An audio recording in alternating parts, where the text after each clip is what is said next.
Merci de vous informer sur Mireille Momba Télévision. Fidèles internautes, salut et bienvenue à ce nouveau bulletin d'information. Ouvrons ce bulletin par la coopération France-Afrique. 2 mois après les commémorations du débarquement des Normandies en France, le président Emmanuel Macron et des chefs d'État et de gouvernement du Cameroun, Gabon, Togo, Centrafrique, du Maroc et des Comores se sont réunis à Boulris-sur-Mer pour le 80e anniversaire de l'opération Dragon en province.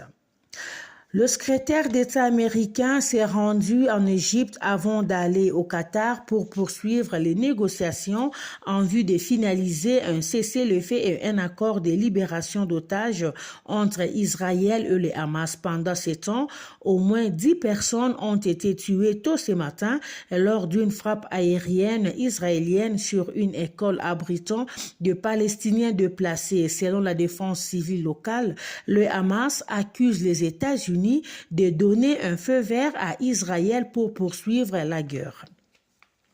Au Cameroun, certains enfants passent les vacances d'été à vendre de marchandises dans la rue pour générer des revenus pour leur famille.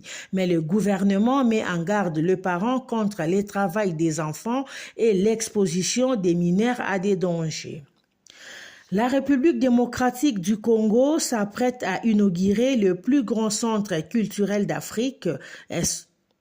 Cette infrastructure moderne au cœur de Kinshasa a un coût de construction estimé à 100 millions de dollars américains. Au Ghana, l'élection présidentielle de décembre se profile à l'horizon.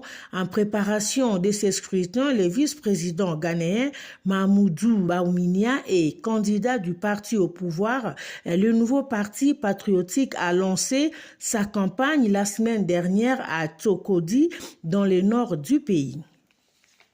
Les 3 régimes militaires du Mali, Burkina Faso et du Niger ont appelé le Conseil de sécurité des Nations Unies à prendre des mesures contre l'Ukraine qu'ils accusent de soutenir la rébellion dans le nord du Mali.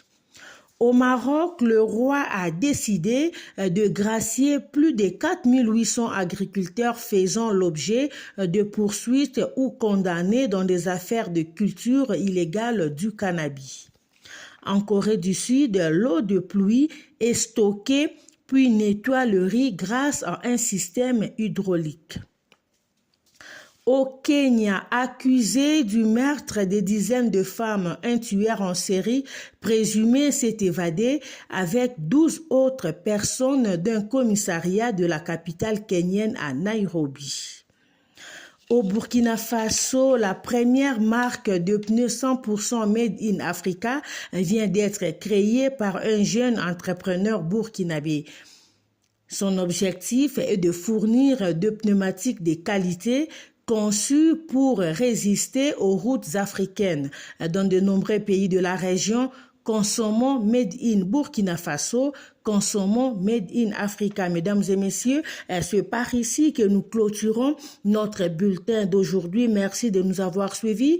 Et si c'est pour vous la toute première fois de nous découvrir, je vais vous demander commencez par vous abonner et surtout n'oubliez pas d'activer la cloche des notifications pour ne manquer aucune de nos nouvelles vidéos. D'ici là, portez-vous bien. Salut.